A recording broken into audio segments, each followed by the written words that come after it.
This is a program overview for the day today, as you may all see. Yeah, you can see the program which is listed here. Maybe the letters are very small, but the content is very rich. We can go on to the next line. Right. So we have the overview of our competition here. There are some figures out here.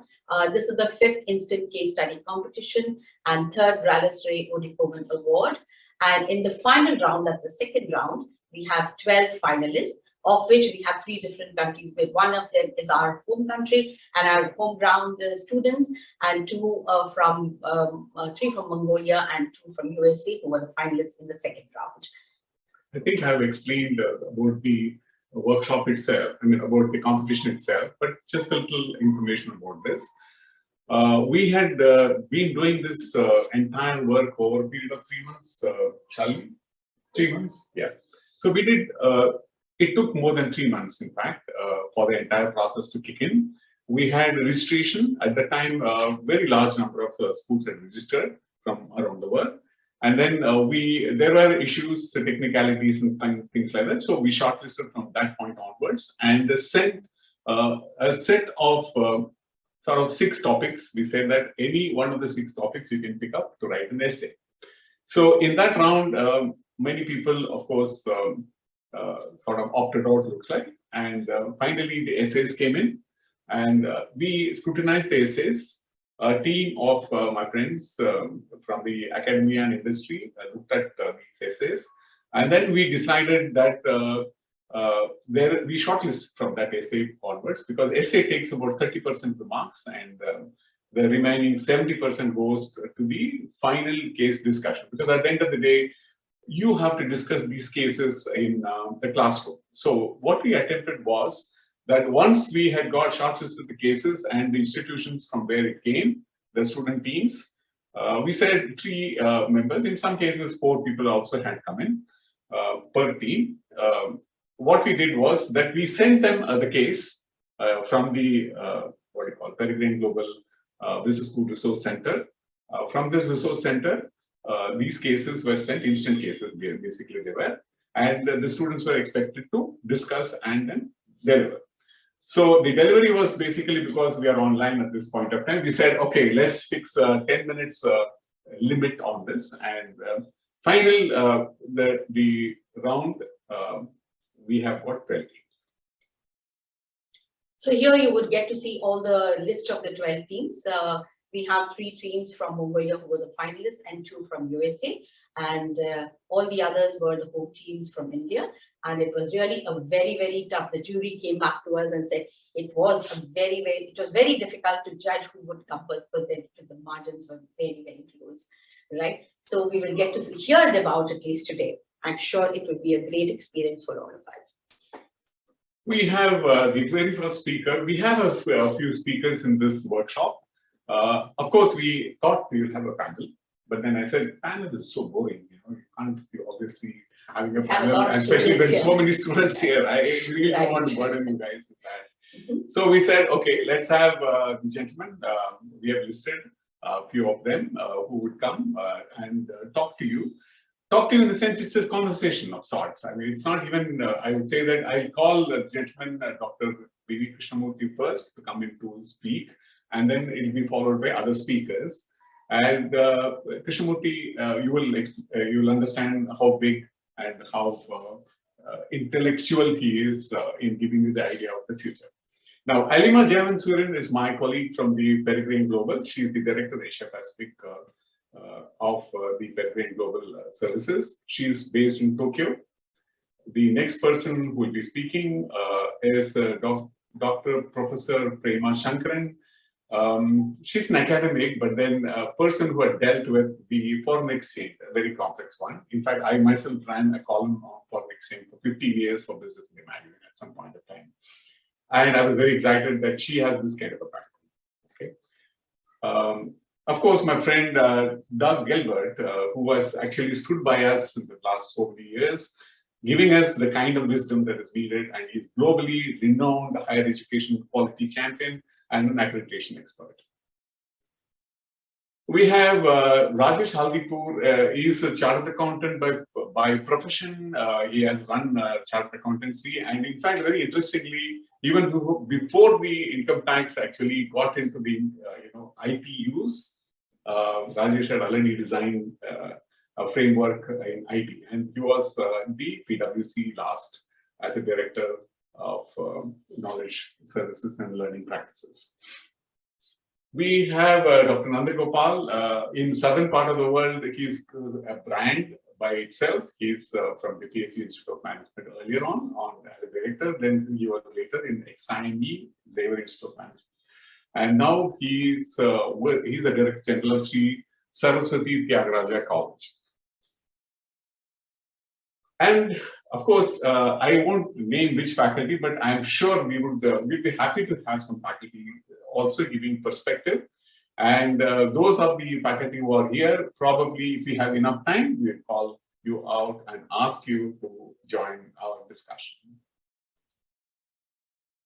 Well, the most awaited, we will be declaring the winners. Are you serious? Are you going to declare the winner right now? And then you will see that in 5 minutes, everybody will be gone.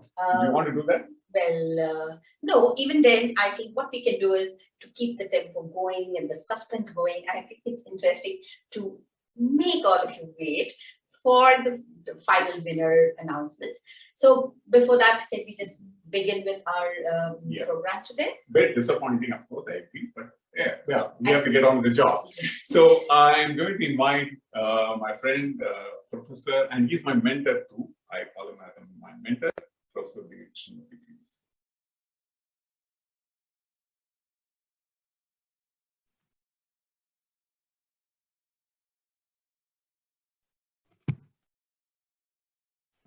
Thank you very much, sir, for that very kind introduction. It is an honor and a privilege to say a few words on behalf of Peregrine Global. What has this pandemic in the last 20 months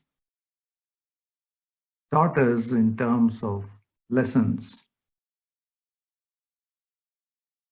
Because so much has been talked about COVID-19 and its after effects, that it might be a good opportunity for us to take a step back and see whether we can put together a few lessons.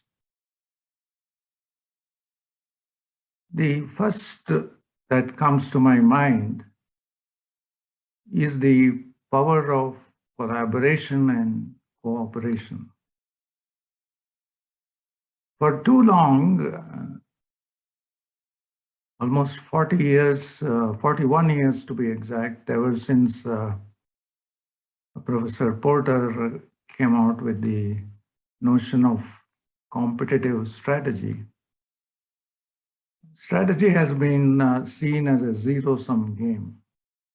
In other words, you can win only at someone else's expense. To my mind, this pandemic has taught us that that is not always the case. We can also think of win-win situations. And nothing can be a more prescient example of this than the amazing work done by scientists, epidemiologists, microbiologists, and others working in tandem across the world in a manner unprecedented till now. For the first time, we saw the development of multiple vaccines, not just one, multiple vaccines in just a year's time. Please think about it. Please keep in mind that it took 30 years for the measles vaccine to be developed. So given a pandemic which was ravaging the world, which was taking lives every minute, the scientists and medical professionals and others working in this field were able to develop multiple vaccines in just a year. And thanks to their amazing work of cooperation and collaboration, we can now say that strategy is not a zero-sum game. You can have it as a win-win for all. The human species itself must be thankful to these wonderful people for the spirit in which they have worked together, shared information, and most importantly, brought in diverse views into perspective. We may not agree on all of them, but the very fact that we were ready for a dialogue is an important takeaway from this effort. And if there is one hope that I have for the human species, it is that this spirit of cooperation and collaboration will continue in all fields of human endeavor. The second, this is a global view, and moving on to what we educators and professionals in business would be happy to acknowledge is at the level of organizations, which is the power of trust. So if the first lesson was about what cooperation and collaboration can do, the second big lesson for me has been the power of trust. For long, we have been accustomed to hierarchies, a hierarchical structure which we inherited from a different era, and it still rules in most organizations, was rendered pretty much redundant. And we had to adopt very quickly to a more flat structure, in many cases, a structureless organization. When work from home became the so-called new normal, and COVID appropriate behavior became the buzzword, and all of us suddenly became instant epidemiologists. What really struck me as quite an amazing pattern of trust and what it can do to organizations was the fact that hundreds, thousands of organizations found that trusting people, in fact, increases productivity. So in the many organizations that I've had the privilege and honor to work with, we have found a phenomenal 200 to 300% enhancement in productivity, which we could not have dreamt of in a traditional organizational structure.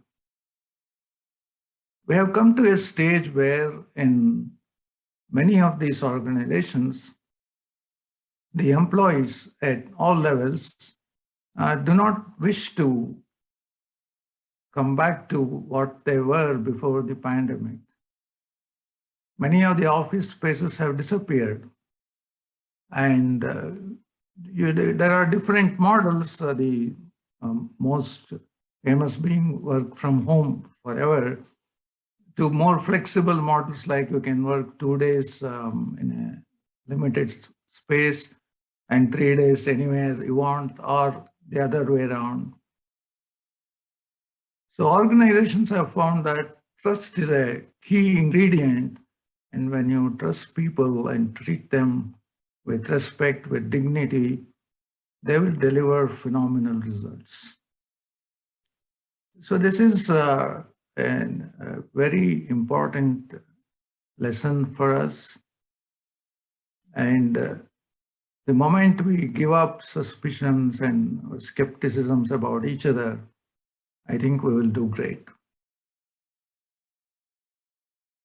And the third point I wish to emphasize is at the level of families and individuals of all age groups. The pandemic has dealt a very severe blow to the mental health and well-being of people, irrespective of where we are or what our vocations or professions may be. In particular, it is my humble submission that an entire generation of children and young people may have suffered very severe consequences in terms of mental well-being because of being forced to live in confined spaces, not being able to socialize, which the normal thing to do for them at their age, and so on. And even for seasoned professionals, it has been tough going because of the pressures of having to balance work and family and schooling, education, all of that within confined spaces. So even at the cost of being termed cynic, which I am not, I would respectfully submit that the collateral damage from this pandemic may be much more than the number of lives lost. So we need to be very conscious of this. What we need is more of love and kindness, compassion, empathy, forgiveness, and gratitude for what we have, instead of crying about what we don't have. We need to care for each other, and we need to be respectful of the trauma that everyone has gone through, whether one has lost a loved one or not. It does not really matter in the larger scheme of things. We have been affected, and this is the time to unite and say, let the only religion be the religion of love.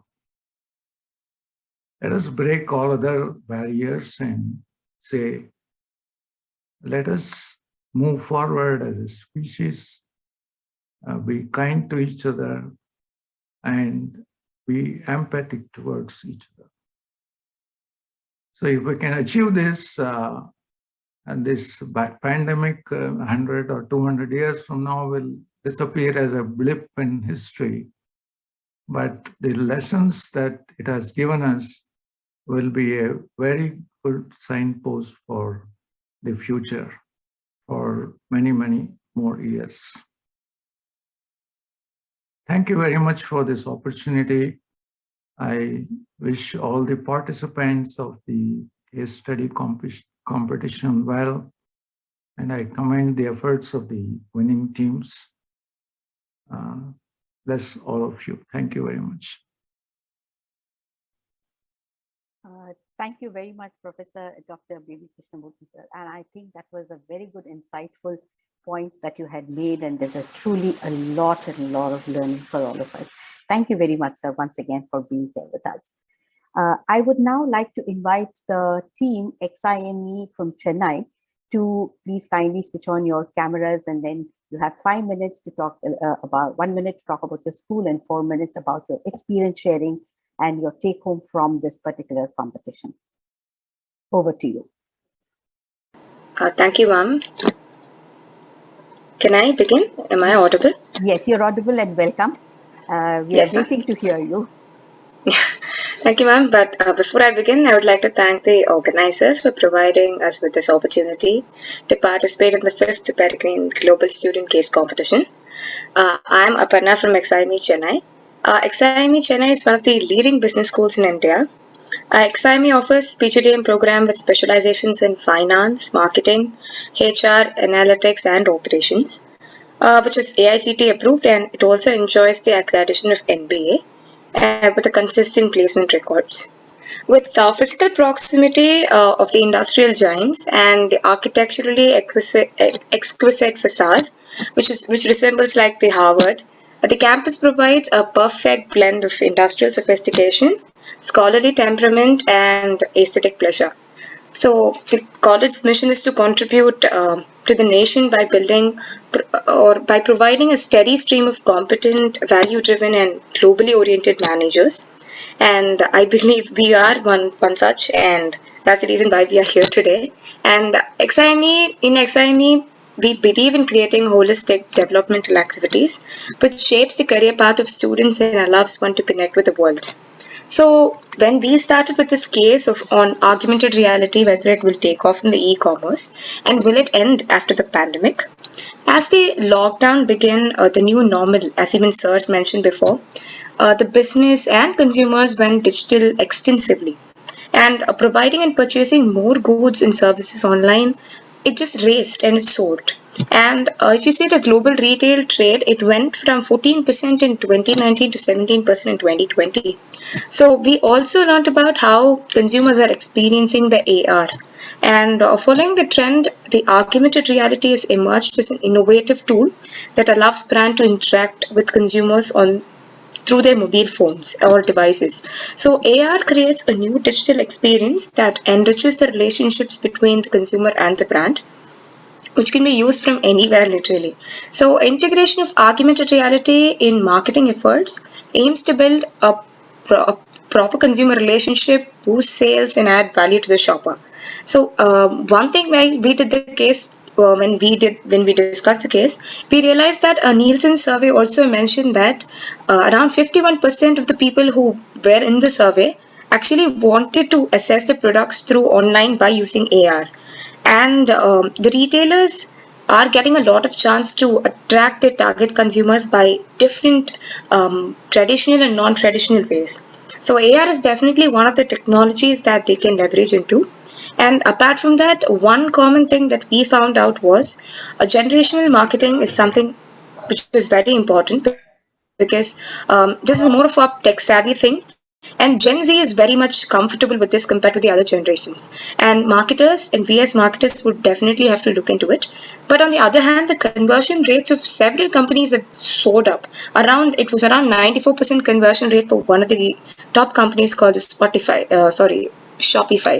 And what is more important is that for students like us, we have to learn and make use of this, and we will have to use this for the benefit of us. So for which a lifelong learning attitude is very important, which is the first part of the essay that we took. And it is not easy to build such kind of an attitude, and technology does play a huge part in this. And with new normal, I believe, or we as a team, we believe that technology has a huge part in teaching in classrooms. It can be used as a tool that helps both teachers and students, but technology changes how a student learns, and it makes a lot of difference in a student's life, and it also provides us a new platform to engage differently from two different perspectives. If I stand in the shoes of a student, or if I stand in the shoes of the teacher, it is just totally different, and it is actually overwhelming at some point, but it is definitely useful to build a lifelong learning attitude. Thank you. Thank you very much, Aparna. That was really interesting to see how you people actually, enjoyed doing what you did. So thank you very much for your, take home from your case study competition participation. I now invite the next team, Kettering University, USA, the team which had William Mosey in that. Over to you, William. Are you here? So I will actually be speaking for our group. Can you hear me all right? Yes, I can. Welcome. Great. Welcome. Great, thank you so much. Well, hello everyone. It was a pleasure to participate in this competition. So thank you so much for the opportunity. My name is Haley Fox, and also on my team is William Moss and Pauline Lasaka. We attend Kettering University, which is in Flint, Michigan of the United States. And our school actually is primarily engineering majors. However, we do have a few business students. Our group member, Pauline, is actually one of those business students. I study mechanical engineering, and William studies computer science. John Grether, who is also on the call, is our professor of applied management, and he presented this competition opportunity for us. So we were thankful for that. So our case study covered the topic of ExxonMobil oil company having 2 of their board members removed due to pushing of investors with only a 0.02% stake. And so we learned a lot from this, from analyzing this issue, and took away that small investors can make a very large difference. Not only that, but it showed us that the nuance and complexity of seemingly simple decisions. Not only is it interesting that they pushed for the change, but the fact that renewable energy isn't necessarily in the highest of its demand currently. In our video, our team actually debated over this issue and kind of was divided on the fact that the board member removal was a political move or a financial move. Financial in that investors are looking at just profits in the future, or political in that the idea of ESG investing is becoming more mainstream. And ESG investing, for those who don't know, is investing in something that has environmental, societal, or governance criteria in mind. And so we actually compare this to younger generations that are more in tune with climate change and probably influence the future investor decisions. And so maybe the biggest takeaway from this is actually that these financial and political moves go hand in hand, and regardless of what really motivated the investors, this can have great effects for our future in terms of environmental, societal standpoints. And so, yep, that's about it. We definitely learned a lot from this and had a lot of fun conversations and debates within our video. So thank you so much.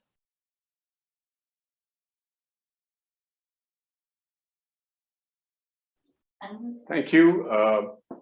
Thanks a lot for that excellent presentation. And yes, the next speaker was slated as Alima Jemansur from the Peregrine Global. I understand that she has not come in here yet.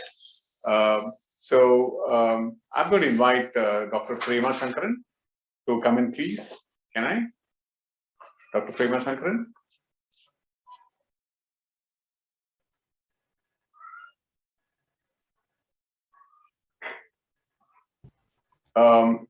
Dr. Prema Shankaran? She has to unmute. Okay, she's to unmute. Okay. She is having difficulty. Am I audible? Yes, you are audible. You are visible. Okay, you can go ahead. Thanks a lot. Appreciate it. Good evening, all. It was indeed a pleasure and very happy to be a part of this forum. Thank you, organizer, for giving this opportunity to be a part of this forum. The topic that's been chosen for the workshop and the cases is really mind-blowing. And I could say that the topic, the B School challenges for preparing the leaders for digital era, is the need for the hour. When the whole globe is moving towards the digital era, and when an organizer who thinks that the future generation should be able to cope up with the new generation and the new digital, this would be an apt way to bring in a case study competition as well as a workshop like this. Today I am here to talk about, since the digital economy is fast moving, I'm just here to talk about cryptocurrency, which is a digital currency. Why this cryptocurrency? With countries moving towards the digital economy, with COVID-19 uncertainties, with fixed deposit rates falling below inflation rate, with real estate properties requiring large commitments, stock market is expecting a different cycle, market cycle. All the investors who think that the future is blur right now, looking for an opportunity to improve their wealth very fast, even at a smaller scale.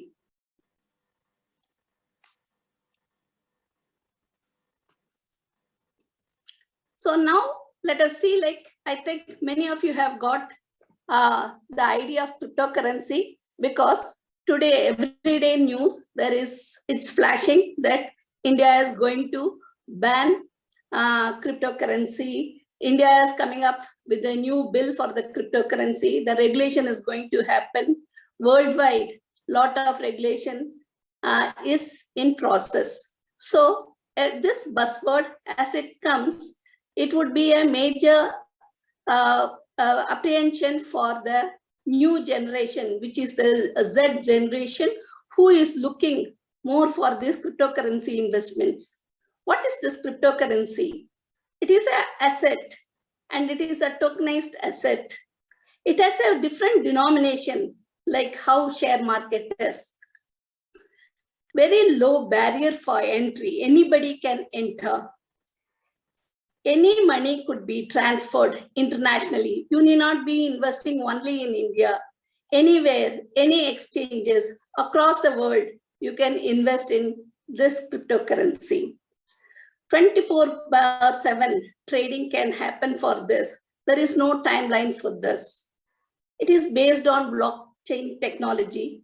Everybody might be knowing right now, with this new technology, the security and safety has enhanced. And there is a digitalized ledger which keep updation of all the transaction that happens. It is decentralized in the way that there is no centralized authority who is holding it. It is not controlled by any country or any bank. It is traded on crypto exchanges, just like trading on the value of fiat currencies or shares. So many of us right now would be thinking that how we may move on to get into the investment of this sort. Just looking into India, what's happening in India about this cryptocurrency, why government is thinking about banning or bringing in regulation for this cryptocurrency. So initially, during March 2020 only, India ban was lifted, cryptocurrency ban was lifted in India. In April 2020, the total investment in this crypto was only $0.9 billion. Today, the total investment in cryptocurrency is $10 billion. India has the highest number of crypto investors. I think you can guess it. It is 10 crore. It has been followed by USA, which is 2.7 crore, and Russia, 1.7 crore, and Nigeria, 1.3 crore. When compared to stock market with 7.5 crore and mutual fund with 11.4 crore clients, I think that cryptocurrency is fast growing. So now the government is thinking to introduce a regulation and introduce a new bill, Crypto Bill 2021. So now we have seen what's happening in India. Let us just look around and see what's happening in the world for the same cryptocurrency. You might be knowing US is always the forerunner and always appreciate the new innovations and technology and new products. So still, since it's in the growing stage, you might be knowing that any asset or any product that's been introduced will have its own teething problem in order to get sustained. So there is always a battle for this. The US SEC not opening the new financial market for the crypto. They are thinking of bringing in the new dollar currency for the digital currency for the in US, and also the regulatory measures is in process. Let us see, though they are welcoming crypto on one side, the other side, they are also looking in for regulations. When we move on to the other country, China, you might be knowing that how crypto it's been really developed so well in China too. Right now, China has banned this cryptocurrency for 18 times. Even in recent September, it has banned it right now. So they are planning to roll out its digital currency from China. So what's happening and what will happen if this cryptocurrency regulation has been happening over? Apart from this, if you see the other part of the world, if you take Japan, if you take Russia, and many more countries are looking forward for this cryptocurrency and developments. But around the world, always there is a buzz saying that the regulation could happen soon. We know that when internet was introduced, initially it was a free flow. Later part of it, the government had the regulations and the growth started. So same way, every product that's been introduced will have the process to go through. Now we can see that initially when the price is hiking for the cryptocurrency, now it is in the peak. In India, it is already reached 50 lakhs. One of the best product of this cryptocurrency is Bitcoin. So it is interchangeably used, cryptocurrency and the Bitcoin. Bitcoin is having 69 market share for this in the cryptocurrency area. So why this price rise? Why this demand for this cryptocurrency? Cryptocurrency market cap crossed $1 trillion mark, and Bitcoin is having a market of 69% in it.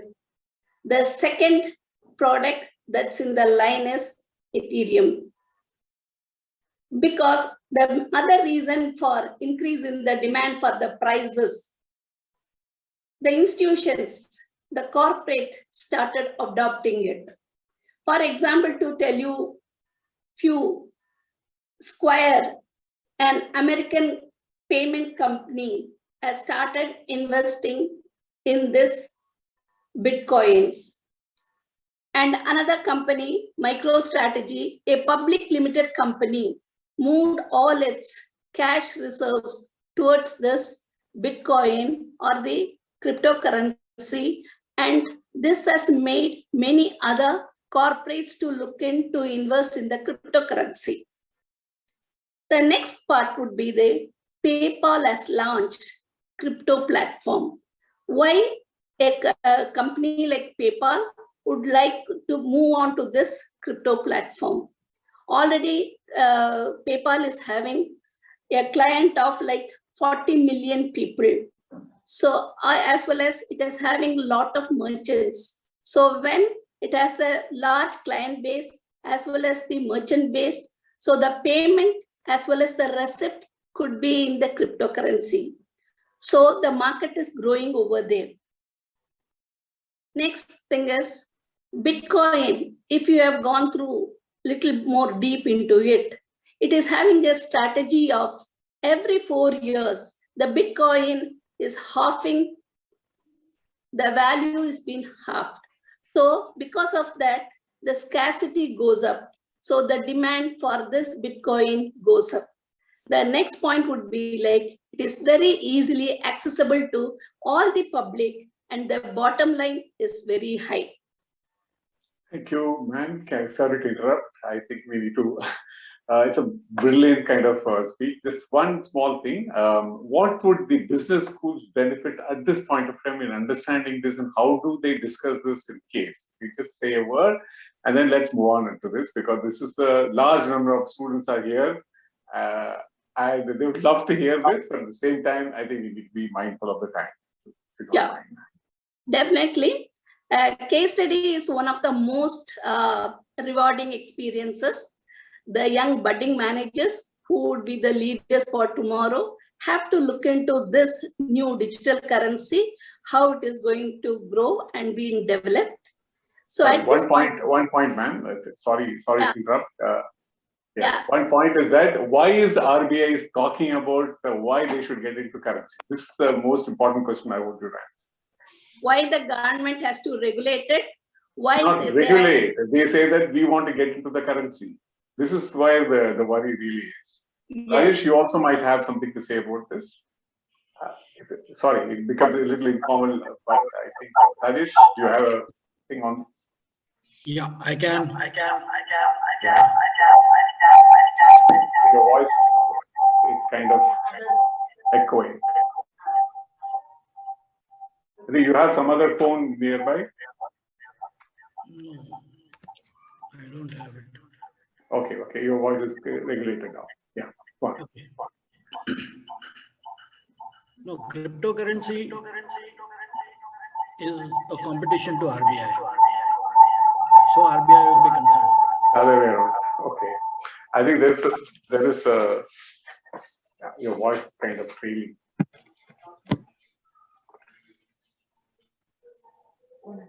Rajesh, we'll come back. When you're speaking, I think it's kind there of are two instances of, I appear twice in the participant list. I don't know how to change that. Maybe. Yeah, that must be the reason. Okay, we'll fix it. Okay, we'll fix it when you come to talk that time. We will discuss this. Okay. We wind up. Yeah. RBI thinks that the rupee will devalue. That's the thing. The rupee value will be depreciated further. That is the thing why RBI is coming into picture right now. Okay. Thank you for the opportunity and best Thank you very wishes much, for this. ma'am. I wish that we could continue this conversation. We will have a workshop probably on this. Thank you so much. And let's move on. The next phase is go. Ma'am, can you? We now request the Ames team from Bangalore to please switch on your camera, and you have 5 minutes. 1 minute to talk about your school and 4 minutes about your experience sharing and your take home from the competition participation and the case as well.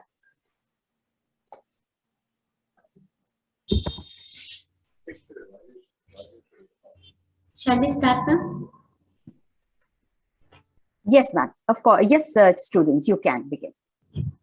Good evening all. We as students of Acharya Institute of Management and Science, AIMS, which is empowering mind from since 1994 by a group of Element Education, wherein the student interpersonal and intrapersonal discussion is groomed.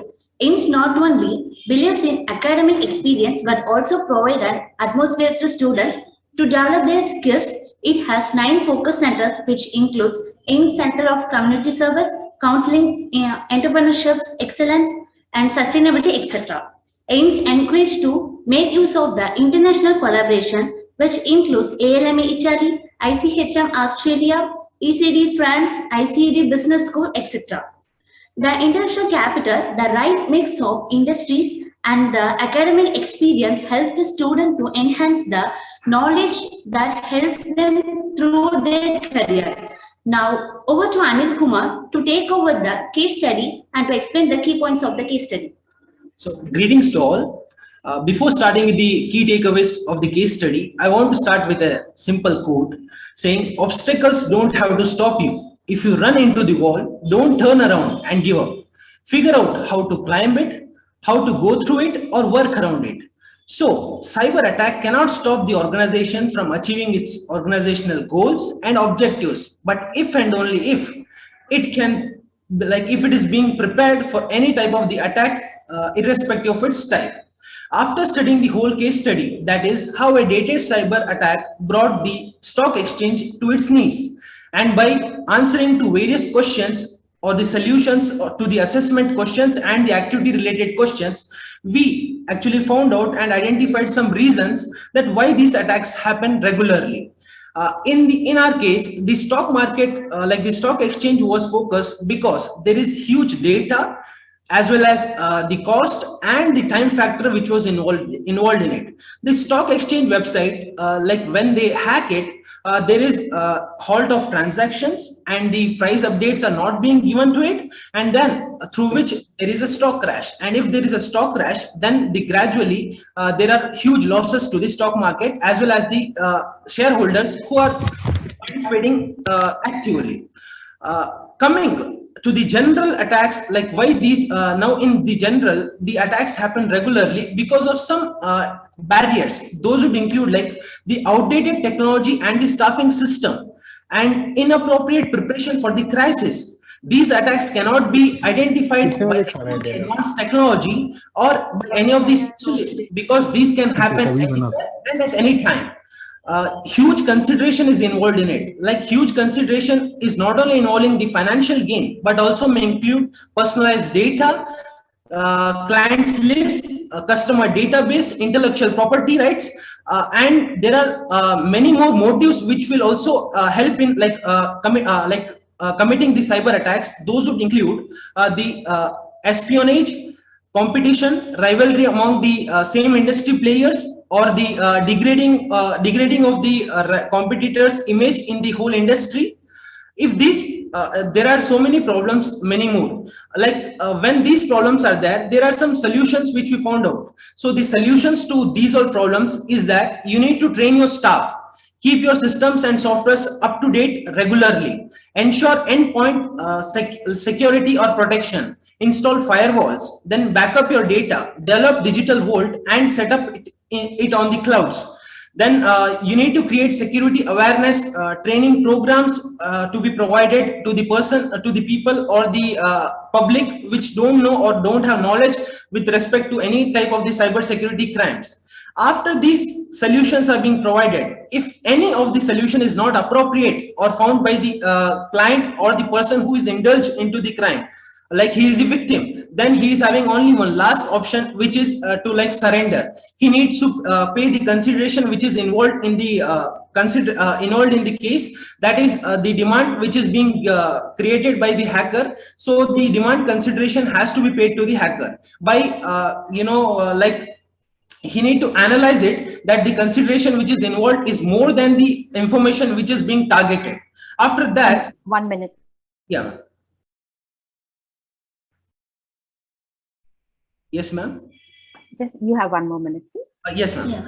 Fine. So at last not the least, I want to just brief you about the initiatives which are being taken by the government of India with respect to the cyber security. That would include advancement in the Indian computer emergency response teams, cyber Surakshit Bharat Yojanas, and website audits on regular basis, crisis management plan, training and mock drills are being conducted. Now over to Ms. Banashri, who is going to conclude the whole presentation. As Anil said, it gave a good insight to us, the case. It was very informative. We came to know that this is not just happening in one country, but all countries are facing this problem. So all countries have different resources. They should come together and they should form a technology which is very strong and which is very hard to hack. And as a management students, even we have many programs like cyber security and cyber law, which are included in our curriculum as value-added programs. So it is very important for management as well as technological students to know this, and it is very important for everyone to be aware about the cyber attacks, frauds, and crimes to avoid them and create safe cyberspace for everyone. Thank you for giving us this wonderful opportunity. Thank you. Thank you, CA Department. Thank you so much, sir. Thank you, all of you AIM students. I can see how excited you were and then how much of in-depth work you have done. And I'm sure it was a great learning. I can hear it from all of you. Thank you very much for being here today and speaking about it. I now would like to invite the next team, Globes in Kolkata. If you're here, please, you could unmute and you could switch on your cameras, and you will get 5 minutes, 1 minute to talk about your school, 4 minutes about the program. Globes, are you here? Do you have a representative from Globes in here?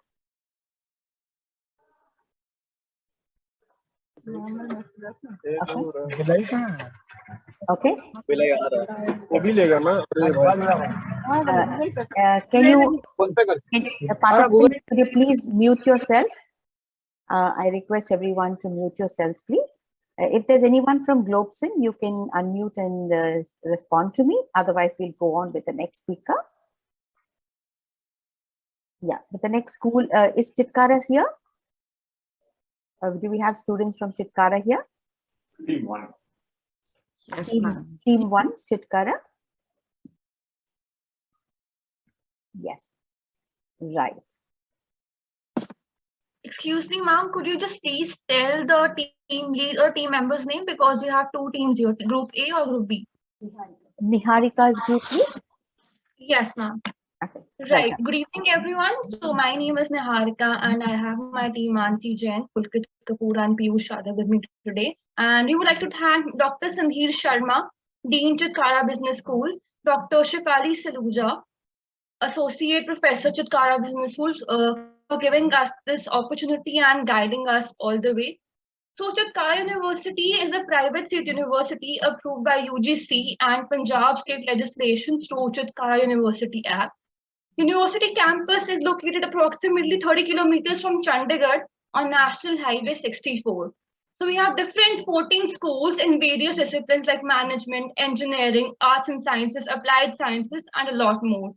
Not just a center of global education, but a center of global excellence too.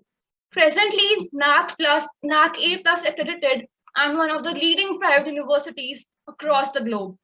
Chitkara Business School is a constituent of Chitkara University and currently having 2,500 plus students in different programs and a faculty base of 112 and in the different arenas. Also, a strong industry network with excellent student success rate. Wherever you go, you'll find a Chitkarian everywhere. We always believe that our core is the faculty and our strength lies in our students.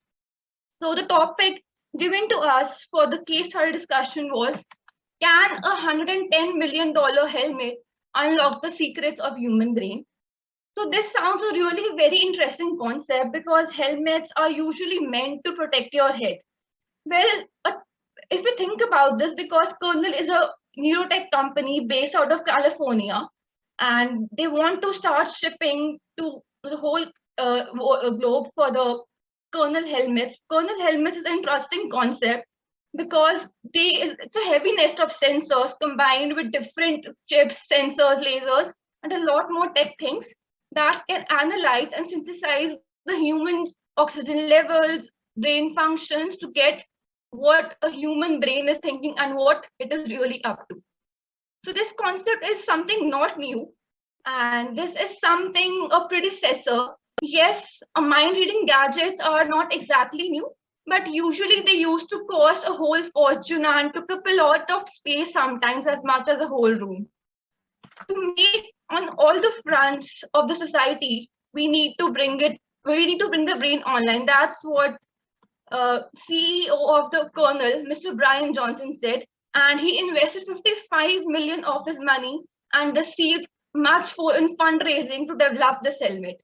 So if we talk about the purposes, there are several purposes that can be pondered upon.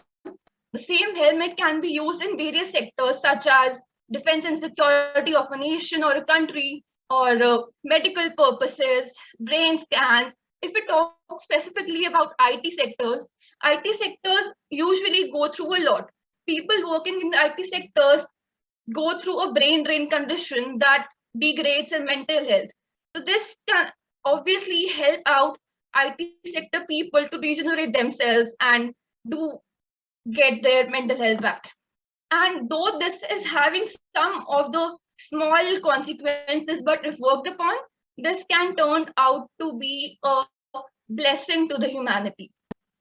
And talking about the bottom line of this, new products and use cases of technology like Kernel helmets continue to bridge the gap between human and technology. Technology is an integral part of our lives and has continuously shown the ability to improve our well-being and how we function as a society. Now, with more advancements in technology in healthcare, there is a hope for groundbreaking advancements that breaks through for health issues. Kernel helmets could provide insight that could ultimately lead to new treatments and solutions for things like Alzheimer's, strokes, serious mental health issues, and a lot more. which a society can be directly benefited. And on behalf of my team and my university, I would say that this is something, a really very learning process that we learned through this case study competition and through this case study, that we need to have innovations. We need to, 1 minute left. get through all those odds and be the managers of the future so that we schools and everyone can be benefited through it. Thank you. Thank you so much. It's a very good analysis, I must say, because the future is definitely a high tech, and I don't know what kind of gadgets that will come. I was myself very excited when I saw this particular news item. That, oh wow, good. Yeah, a lot of these kind of innovations will happen, and you are the people who will be actually using it with to a very large extent. So thank you so much for an excellent presentation that you did just now, and good. So thanks a lot. Next, Chitkara's next team we will announce after the next speaker, please, if you don't mind. Can we? So I'm going to invite my friend Dr. Doug Gilbert. Doug is here. You are here. You can come in, please. Yes, I'm here. Yeah, you can come in. Thanks. Welcome. Okay, well, thank you very much. And it's interesting that we have these themes of digital transformation coming about. I just last night was chatting with the former president of IMD, where I did my MBA many years ago in Switzerland. And one of the key things that IMD has moved into quite early on with Cisco is digital transformation. And some of the things that are coming up in these conversations with us as alumni are, what is this all about? How is this going to benefit or harm the world? And we're now coming off of the COP26 conference in Glasgow, which was without a doubt a failure. Henry Mintzberg, one of my favorite writers, wrote yesterday that this is a series of 4-year governments proposing 40-year plans.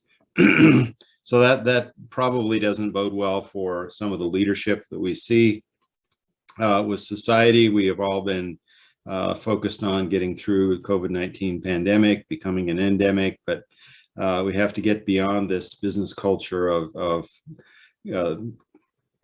creating quantity is what it's called, which is really, getting bigger and bigger, which the tech companies do all the time. And at the same time, permitting scarcity, permitting poverty across the world. And we've seen that that doesn't work with COVID-19. And one of, I think, the most interesting things I've been working on recently is how organizations are changing away from a command and control feudal organization, which is very much the norm in business, to something else. And I don't yet know what that something else is. But in terms of digital transformation, I think we have a clue coming out of COVID-19. And that's a very much more distributed, democratic organization where the workforce has many more opportunities to provide input. Now, what's missing right now, and this is very apropos to a case study competition that has a lot of technology elements. We have the technology, we have started to use it, we were forced into using it because of the pandemic. What we're now having to come to grips with is we don't have the processes to democratize the workforce. So this technology is awesome. I am on easily 2 to 4 Zoom meetings every day, sometimes most of the day.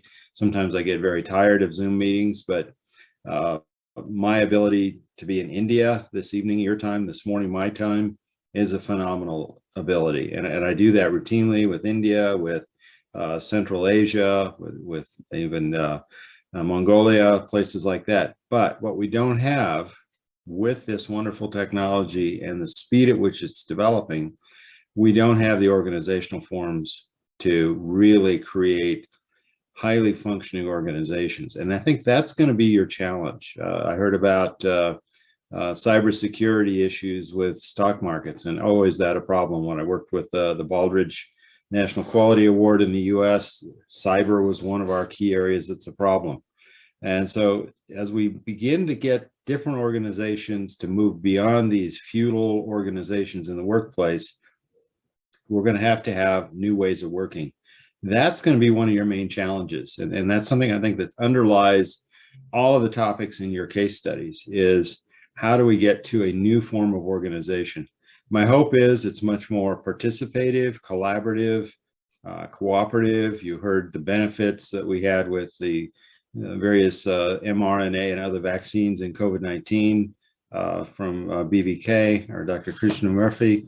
And yes, that's true, but we need to do more of that, and we need to do that in every kind of organization. So I hope if you take away a few lessons from these, it's not necessarily focusing on the micro technology, but focus on the issue of how the organizations do or do not work.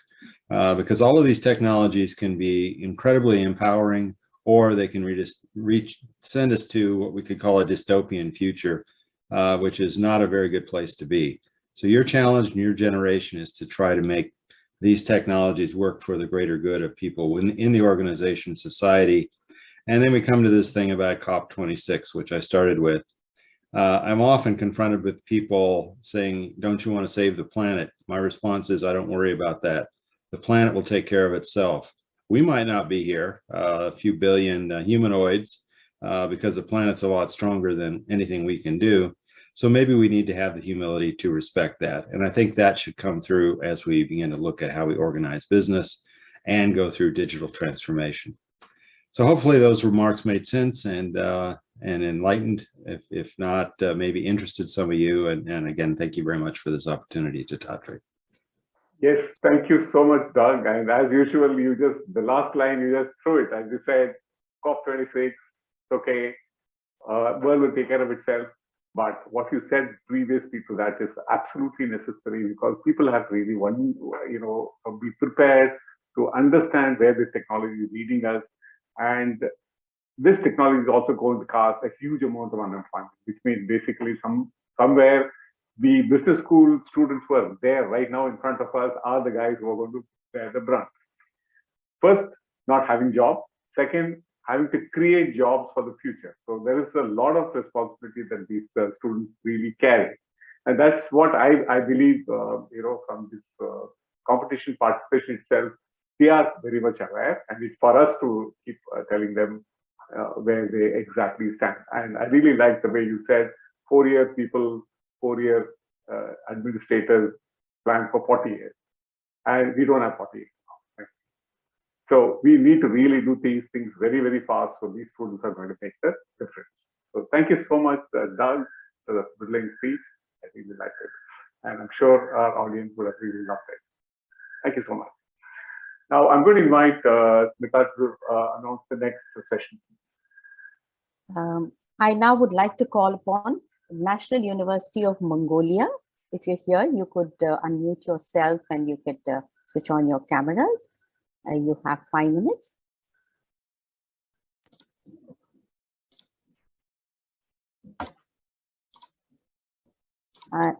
Yes. Yes. Okay, can you hear me? Yes, you have 5 minutes. Okay. And yeah, right. And your time starts. Thank you. Good evening, students and respected teachers and judges. It is an honor to be here presenting in front of you all. Our team name is Tamara, participating from Mongolia, representing Business School of National University of Mongolia. Unfortunately, one of our team members caught COVID-19 and wasn't able to participate in this meeting today. Okay, let us start our presentation by introducing our university. Our university was established in 1942, and it is considered one of the largest university in Mongolia. So, National University of Mongolia is a public university primarily located in Ulaanbaatar, Mongolia, established in 1942. It is the oldest institution of higher learning in Mongolia. National University of Mongolia consists of 5 main faculties: School of Business, School of International Relations and Public Administration, School of Law, School of Engineering and Applied Sciences, School of Arts and Sciences. Our team was provided with the case about Brexit is how Brexit is a new world businesses still need to figure it out. Due to the decades-long trade deals that have been established between the United Kingdom and European Union, the restructuring of that relationship will cause companies that relied on its existence to reevaluate their position in their respective markets. This correction period will see the economic growth of many companies decline as a result, as projected by Bloomberg. Naturally, while companies are creating new inlets for profit, efficient trade will start temporarily while ideal conditions and trade deals are being established. Due to the complex nature of international trade, economic declines lasting as long as decades are projected. These reductions can be seen not only on macroeconomic level, but also on microeconomic one as well. Due to the stalling of declaration of trade, the domestic entities such as truckers and services that operate in the bulk of trade domestically will see the disfranchisement as supply routes are backlogged with previous shipments product. Even though a mass majority of the United Kingdom's gross domestic product is service related, many companies rely on the imports from the international companies that serve as a middleman and transportation services that bring products to their respective locations.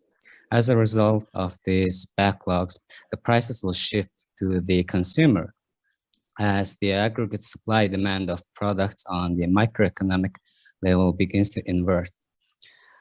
As the supply decreases to meet the equilibrium that coincides with the pace of the backlog, demand will also lag due to the relative increase in price applied by companies to compensate for the logistical hurdles that will take time to overcome. This cycle will inevitably continue until lawmakers and companies can come to an accord as to the definitions of certain restrictions, as well as efficient transfer of goods between the United Kingdom and the European Union, unrestricted by the legality of new post-Brexit policy. Thank you for your attention. It was such an honor to be here presenting in front of you all, and thank you. Thank you very much for that brilliant presentation from your side. We can very well see how much involved you were in discussing this case. And right now, in fact, in a very short period of time, you're able to articulate it. We were vindicated with the idea that, yes, we asked you people to speak. Good, fantastic, nice, wonderful. Thank you so much. And Smita ma'am? Yes, thank you very much for that. And I would now like to invite GL Bajaj School from Greater Noida. If you're here, you could please unmute yourself and switch on your cameras. GL Bajaj. We'll be inviting the next Mongolian school later on so in the list. So I have GL Bajaj School here. If you're here, please could you unmute and switch on your cameras, please? Yes, ma'am. I'm here, Atmik Pandey, representing GL Bajaj Institute, and our team members are Raktim Hazarika and Priyanka Kumari. We are from GL. One second, ma'am. Excuse me. Just a second.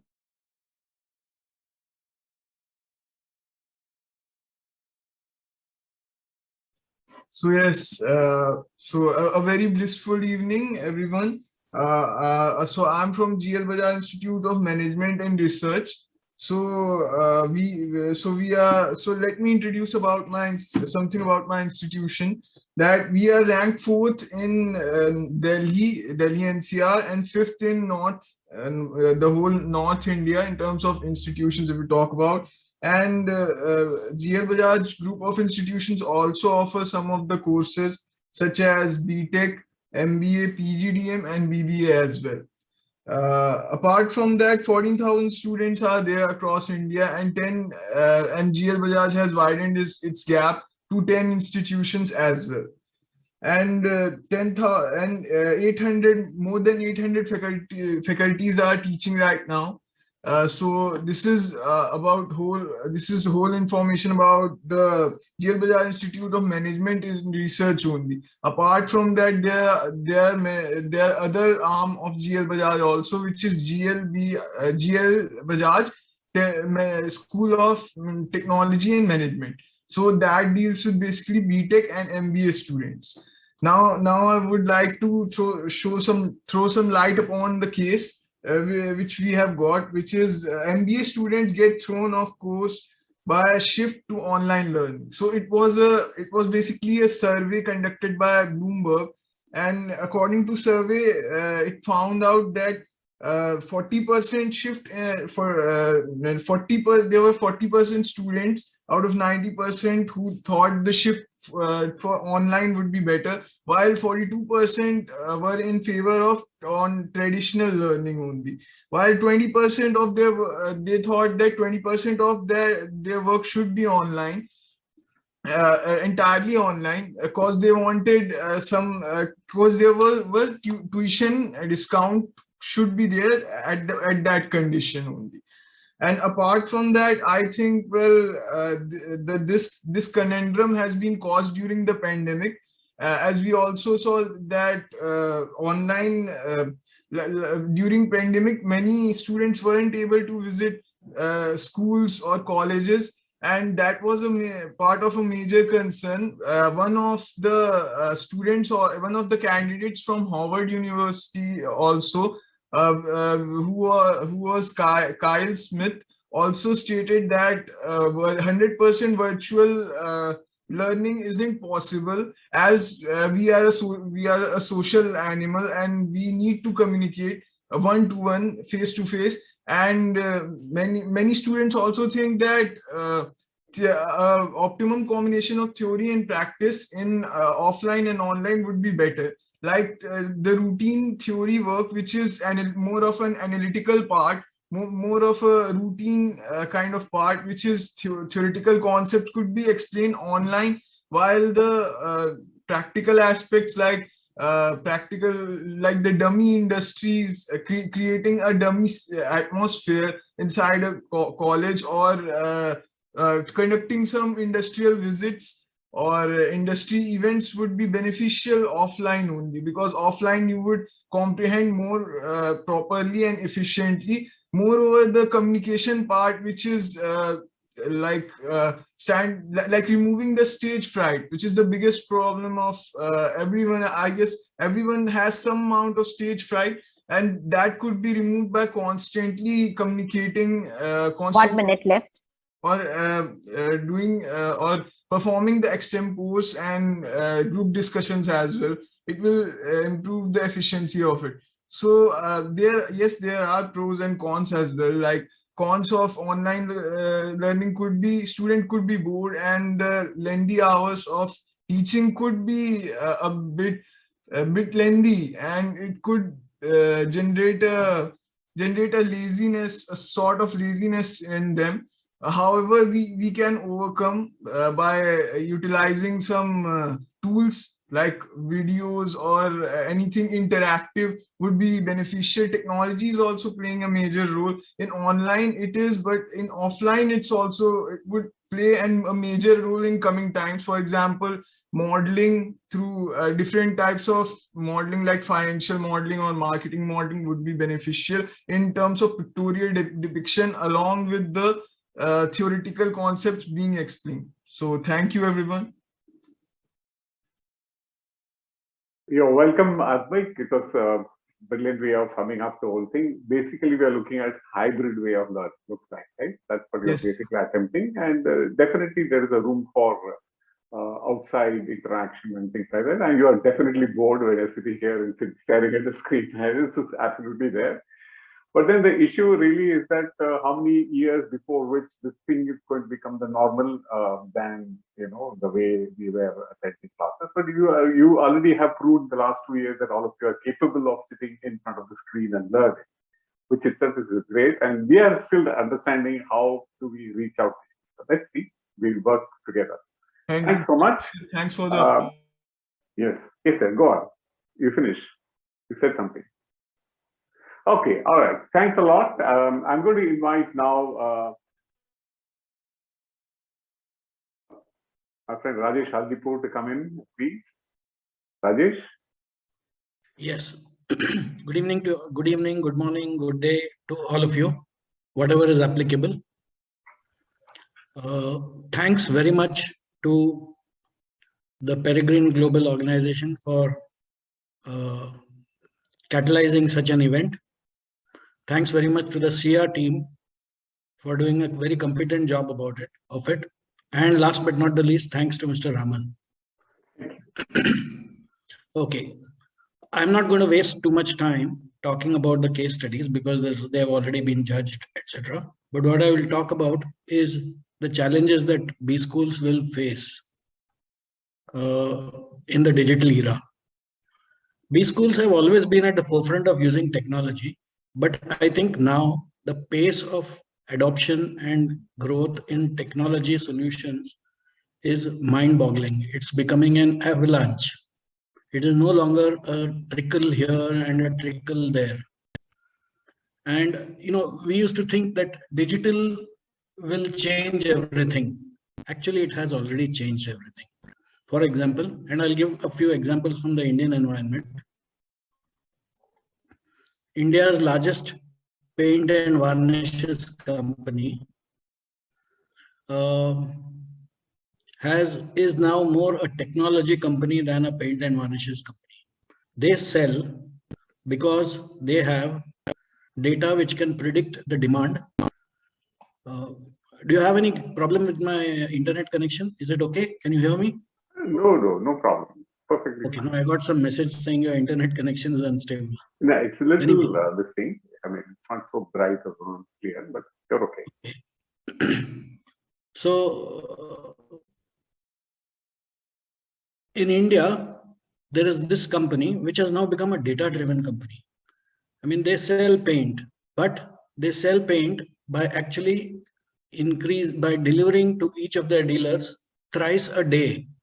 And they have systems which can predict which colors, how much quantity will be in stock or in demand at a particular time, because over the last 20 years, they have been assiduously collecting big data, what has now become big data, a big pile of data, which they have algorithms to predict demand and predict demand at a locality and a shop level at the not by the calendar but by the clock.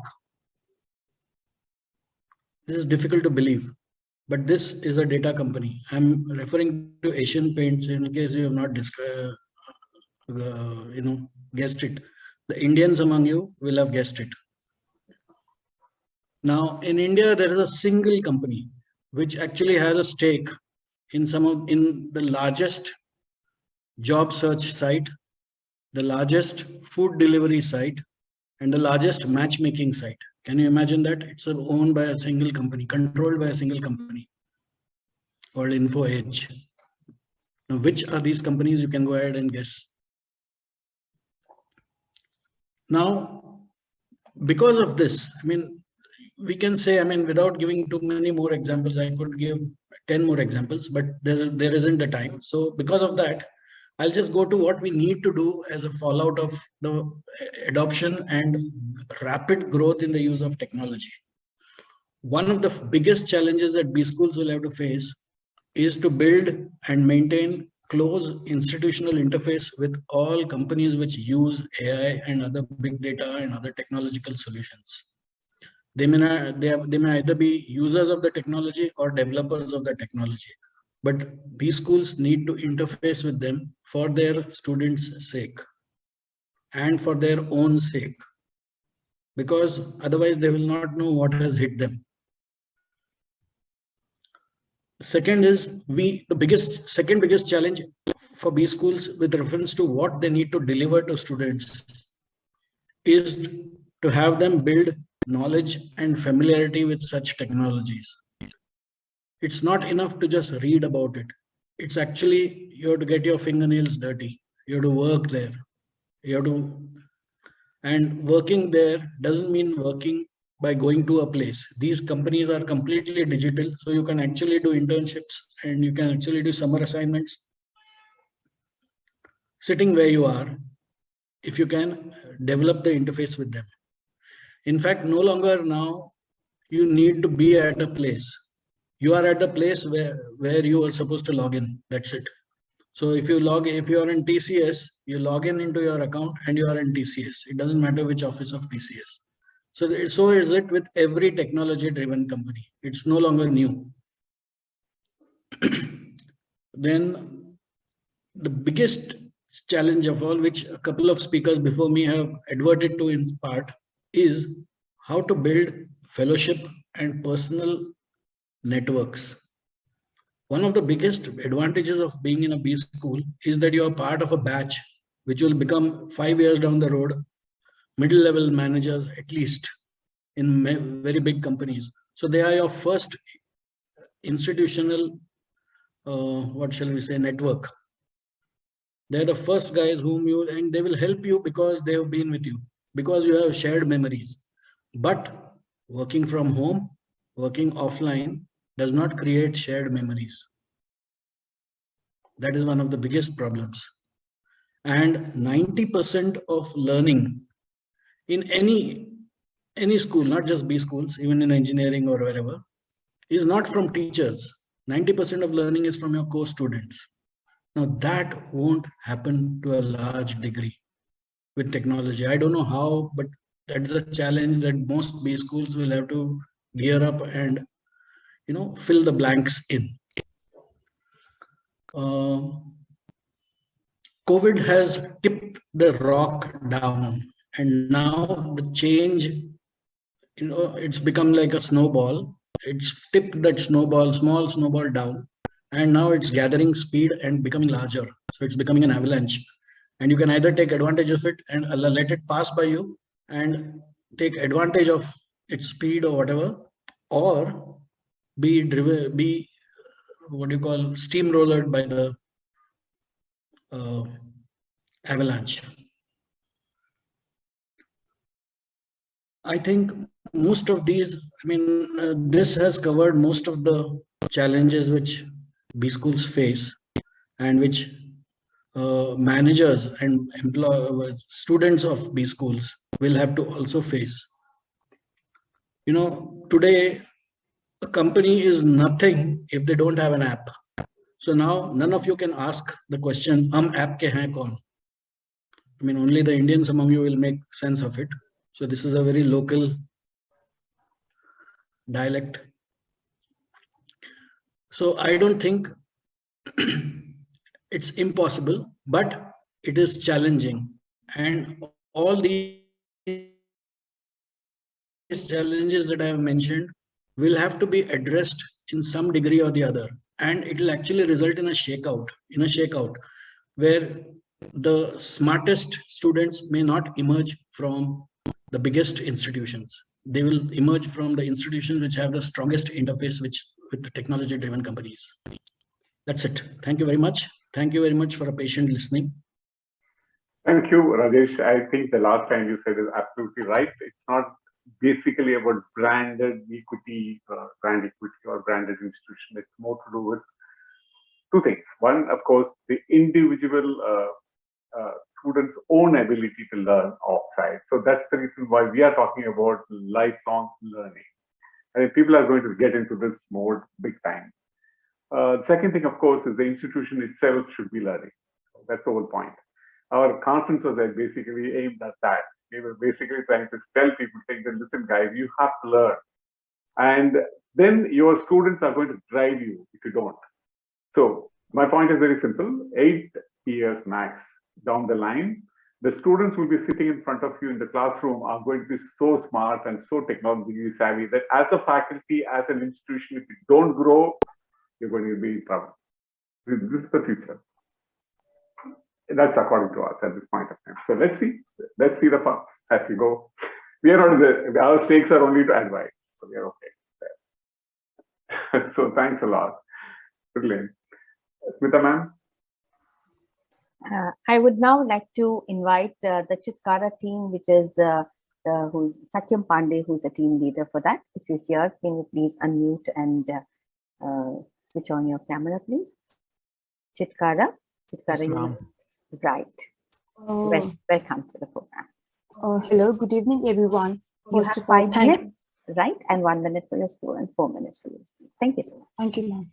Hello, good evening, everyone. First of all, thank you, Dr. Sandeep sir, Dr. Shefali ma'am, and this organization for giving us this opportunity to be part of this competition. So I am Sakshi, along with my team members, Manjot Kaur, Satyam Pandey, and Parth Ahuja, representing Chitkara University, Punjab, which is a private state university approved by University Grants Commission and Punjab State Legislation for Chitkara University Act. The campus is located 30 kilometers from Chandigarh on NH 64 with sprawling and green campus with 14 different schools and more than 15,000 students on campus and nearly 1,000 faculty members. The university started its operations in 2011 and presently is NAAC A+ accredited. Management, pharmacy, architecture, and engineering program that top rank in NIRF rankings. CBS is ranked, which is Chitkara Business School, that is ranked 54th in NIRF 2020 by Business India, India Today's, and Outlook, and many more international magazines. The university has also adopted 5 villages around campus, promoting sustainable development goals, and CBS is having 2,500 students in MBA, BBA, BCom, and PhD program with faculty base of 112 teachers. Top recruiters at CBS are Deloitte, Amazon, EY, KPMG, and many other brands. And CBS focuses on creating best of students' learning experience, and it believes and follows our core is our faculty and our strength lies in our students. And now over to Satyam. Thank you, Sakshi. And again, I would like to thank the organization. So continuing with the topic, so the case that we were provided was Apple is a $2.3 trillion fortress that Tim Cook built. So basically what I found that Apple Incorporation is an American multinational technology company which specializes in consumer electronics, softwares, online services, and apart from all these, Apple is world's largest technology company by revenue and world's most valuable company. And coming to basics, as we all know that it was founded by Steve Jobs, Steve Wozniak, and Ronald Waynes in 1976. Comparing it to the current scenario, it does not remains the same company that Tim Cook built in its era. It's now moreover the company that Tim Cook built. Okay, talking about the leadership quality that Tim Cook has, because when Apple was no longer the company that Steve Jobs built, as he found that exceptional leadership quality for the company that Tim Cook has at that time. Tim Cook came to Apple at 1998 after working for dozens of years in IBM Incorporation and 6 months at Compaq. He gained lots of skills that a perfect leader should have in him. However, Tim Cook wasn't aware of those qualities that he has in him. But after the Steve passed away and Tim Cook handled this position as a CEO of Apple, he faced many difficulties and powers and pressures from political as well as external pressures. Okay, like in the Trump's government, he faced those problems related to export and import of iPhones. What Trump said, that why not to produce Apple in USA? Why in China? Why in Foxconn? So he basically wants to take that prestige of Apple from China to US back. So to handle those grievances, Tim Cook basically built that. Tim Cook basically built that headquarters in Texas Austin, so that both of the parties can be satisfied. In China, the good relationship will be remain same, and with US, the political pressure will be null and void. But it was also the problem made him that realize that all those qualities that Tim Cook has was very diplomatic. His grievances handling technique and operational problem with supply of raw material all was solved at that end. And such experience was with Apple, Tim Cook has, was very extraordinary. Thank you, ma'am. Thank you very much, Chitkara University, for your inputs. I can see that you did a lot of research and homework on the same. I would now like to invite Manduk University of Mongolia. If you are here, could you kindly unmute and switch on your cameras, please? Manduk University, Mongolia. Manduk University, I'm sorry if I'm pronouncing it wrong. My apologies. Thank you for the, I'm really glad and excited to be here and presenting our work of 1 month to our dear professors and students from all over the world. And I'm very sorry for the outfits and for the protection, because I'm currently at my office and I really need to abide by the office rules, which I should wear on masks and other stuff. And I'm really sorry for the inconvenience, maybe some internet fluctuations or some voice not clearly due to the mask.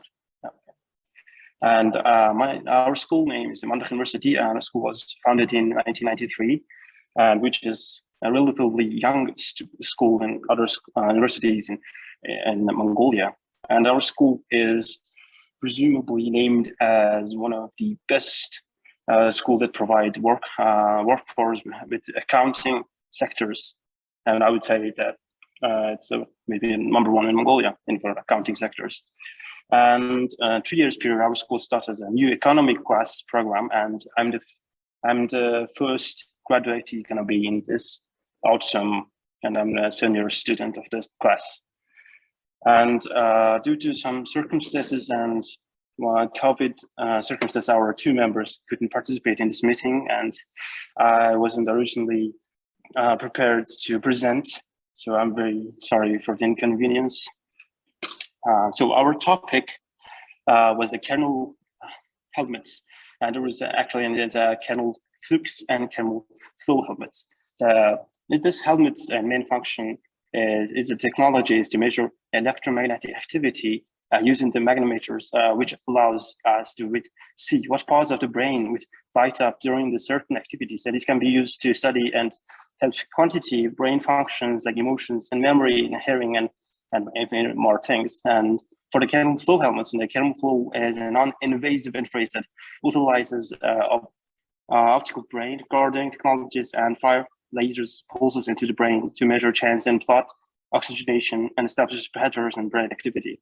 Technologies used in kernel flow are used in studying attention and focus, presence, and etc. and even more things. While the technologies utilized in these kernel helmets have been around for a while, they have been available in the form of huge machines at a very expensive price, not affordable, not convenient for the average person. Having these technologies evolve in the size of a helmet could be a groundbreaking for neuroscience.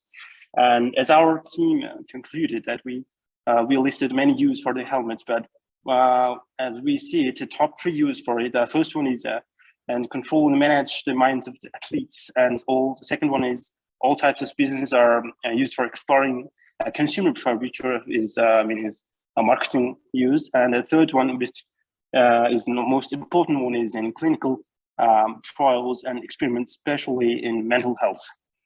And we did some research on these helmets, and from the interview, the sport interview, that research attendees, 61% say that it's better than caffeine. Its effect is better than caffeine, or some boosting effects on the mind and the will to overcome the difficulties, I would say. And as after some clinical use, we did another research in American population, which was shown that age of people 65 or older people with some mental issues are death caused by mental issues, and almost one-fifth, which means 20% of all population in 2000 to 2021 that was caused by some mental health issues or Alzheimer's disease. And as we said, there's 6 million Americans are living with Alzheimer's recurrence, and 16% of Alzheimer's and dementia deaths have increased during the COVID-19 pandemic. And it's currently in 2021, Alzheimer's and other dementias will cost the nation $355 billion. And we presume by 2020, these costs could rise to more than $1.1 trillion. And after we speculated after the Colonel's helmet use can save treatment costs and prevent disease early by measuring disease in advance is only 17%. As it's a result of our research that used ARCH and GIRCH methods. And as in said in an ancient Greek quote, that know thyself, that one of the most least researched parts of the human body is a brain and its activities and how it's function itself. And as our team sees it, that this product, these helmets, can help our humanity's future research, and our body is the most important part, which is the brain, and our abilities to treat the diseases connected to this part. And it's going to be the new groundbreaking product for the neuroscience and neurotechnology. Thank you for paying attention. Thank you. Very good analysis. Yes, you have taken this particular issue and understood that this is one of the technologies that's going to drive.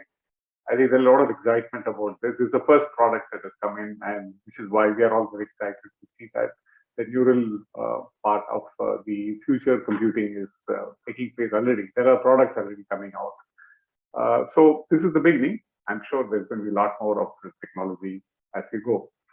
And I understand that for you, the issue is right now it's COVID, and I'm sure many of you are affected, and many of us in the world are affected, but definitely in your country. So be very, very careful and take great care of yourself. Very nice to see you here. Thank you so much for participating. We're very happy. I'm very happy that I'm here and presenting you guys, and I'm very excited and at the same time, I'm very scared. It's my first time presenting. So many people know. My heart's gonna come out of my mouth in a second. Thank you very much. Job. Thanks a lot. Fantastic. Thank you. Now I invite Dr. Nandagopal to come in and make his own observations about what he has seen and what the future holds for the business schools. Thank you very much, Dr. Nandagopal.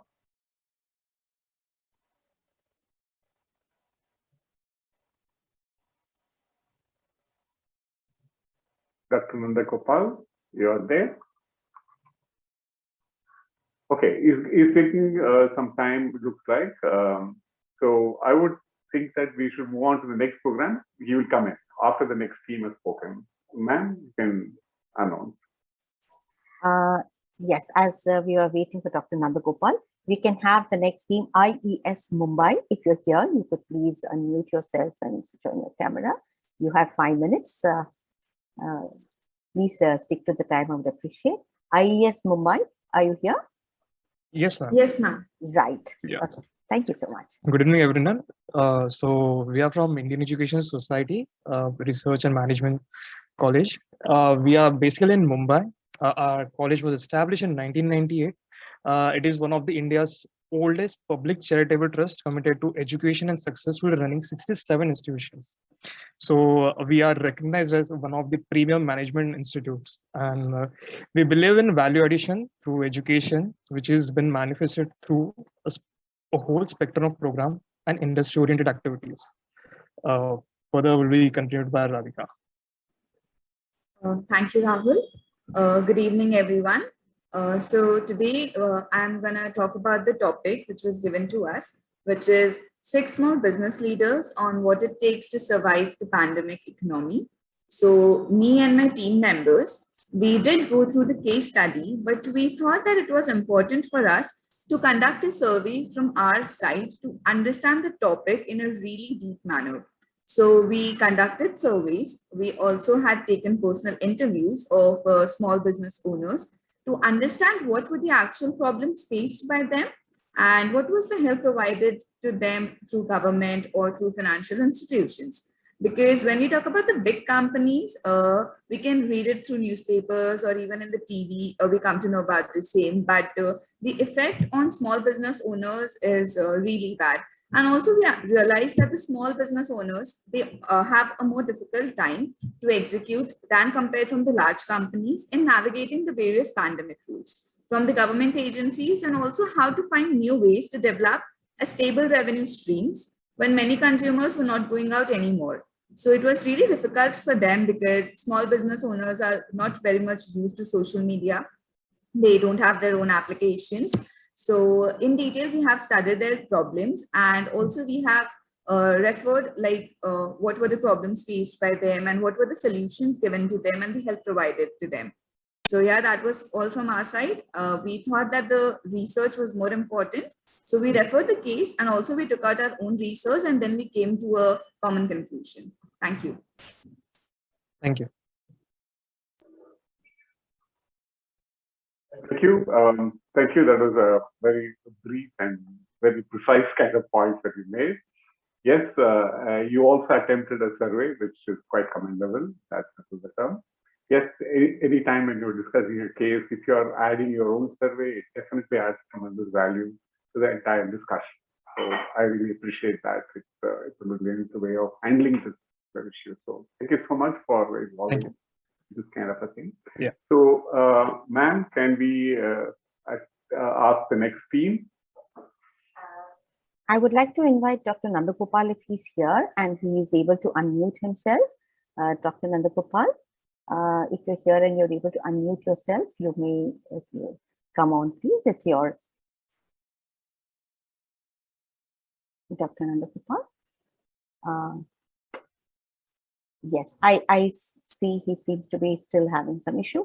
Okay, so should we move on? I think we should be getting along, move on to the next team. Kettering University, USA, if you're here, you may begin. You can unmute yourself and switch on your camera. Oh, can you guys see me? Yes, we can see you. Welcome. Oh, that's quite bright. Okay. Yeah. First of all, I want to say thank you very much for having me and my team. As said previously, I'm from Kettering University here in Flint, Michigan, in the United States.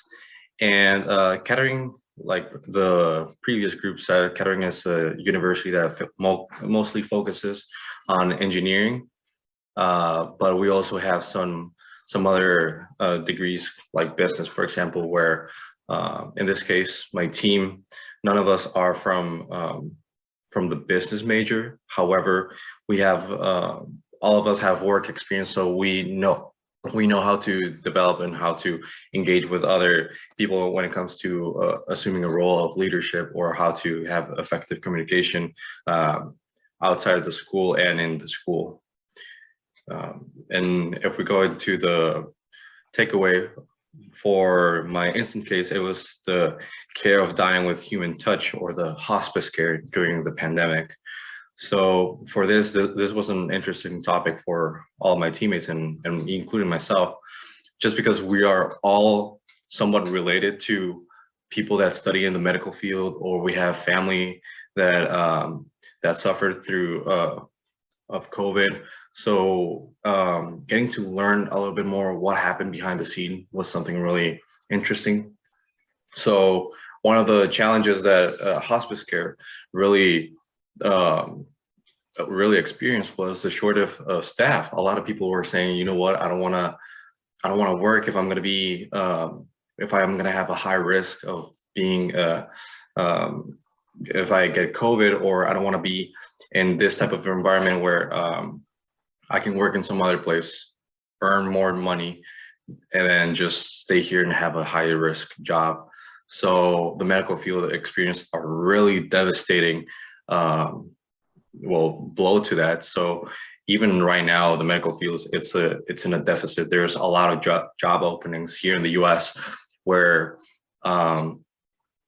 including a lot of people are just still waiting for medical students to graduate because they have now a guaranteed jobs that before had to go, that you had to select who was the best of the best.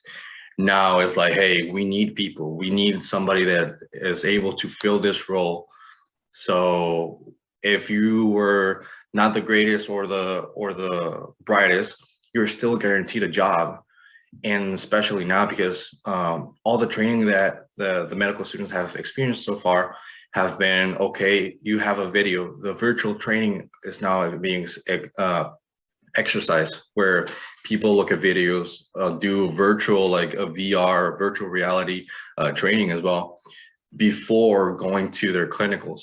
Now going into their clinicals, there's no such thing as, there's no excuse for medical students not to go to clinicals and have actual work experience. Now that's something that's everyone's being focused on, is being pushed onto.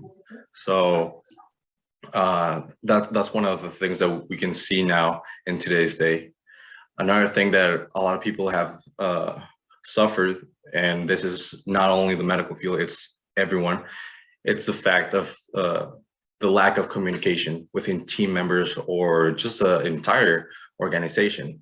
So what happened here was that, at least in the state of Colorado, they developed a system, a 3-pillar system that can help the medical field develop in a better way.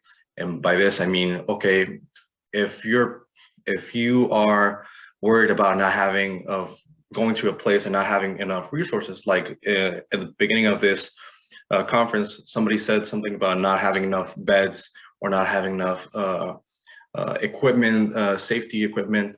So what the state of Colorado developed was a hotline, a 24/7 calling service that you can just call and say like, hey, these are my symptoms. And then a specialist would be able to diagnose and say, hey, just stay at home, or if you can, go to this hospital. This hospital does have a bed, does have blankets, does have the sufficient resources to attend you if you need to be attended.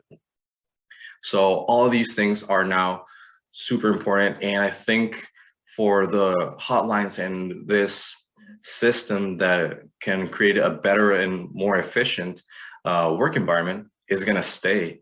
And now it's still the same method of maybe training. People are not going to have to go and drive 1 hour to go one place to do training. Now people are going to be able to do some training from home and gather more material before being able to perform something. In this case, the medical students are going to be able to learn more things through the virtual online, and then being able to go to their clinicals and have the hands-on experience that people need. And especially like in the medical field, the communication between the staff member and the patient is essential on how they want to be treated. And even the simple stuff as, is a patient allergic to anything, or do they have some sort of psychological or mental or even physical injuries? How can we attend that, and how can we make the patient feel comfortable? So these are the main takeaways that me and my team found about the hospice care, and how it is still greatly important, and we are still in this deficit. So as I said, medical students are going to have to come up with they're the future of everyone here. They're gonna be the future doctors, the future nurses. So definitely that's gonna be the next move, in how to make sure that we have a good working or an efficient system in our hands. Thank you very much, Radu. It's a brilliant way of summing it up. Yes, it's a very, very delicate subject that you handle. And yes, and in fact, you are absolutely right. Most of the medical students, they thought that they are going to be doctors at some point of time. Somebody is going to teach them everything, but they're just thrown into the field straight. And that too, the hospice is a subject that you have taken to discuss this. It's the most excruciating experience people had because you know very well that this is the last and you can't obviously be coming back, and then you have supporting them. Yes, so it's really a tragic thing, period, that we passed through. And your generation actually saw this fairly early. So we would think that you would have become stronger, psychologically very, very strong, so that you will be able to take the leadership role in future. That's what we also want you to do. And these experiences really help you to shape your own personality for the future. Thank you so much, Gerard. Definitely. Thank you very much for having me. You're welcome. Thank you. Ma'am, can we go for the next? Yes. Last but not the least, we have the Otpon Tenger University of Mongolia. If you're here, you may unmute yourself and you can switch on the camera, please. You have 5 minutes. Otpon Tenger University, Mongolia. Right. Hello, everybody. Hi. Welcome. Okay, let's start. My name is Nimutsuk. I'm representing Otpon Tenger University team. I'm from Mongolia. So let's begin introducing our university, Otpon Tenger. The Otpon Tenger University was established in 1991 as the first foreign university in Mongolia. As a leading research university, Otpon Tenger University offers courses in essentially all academic disciplines at both undergraduate and graduate levels, and conducts research across the full spectrum of academic activity. Otpon Tenger University aims to provide its students with rich and wide academic environment that ensures opportunities for both intellectual development and acquisition of professional knowledge and skills. So our team case study is based on pros and cons of digital learning strategies and tools and how to shift to digital environment during the COVID-19.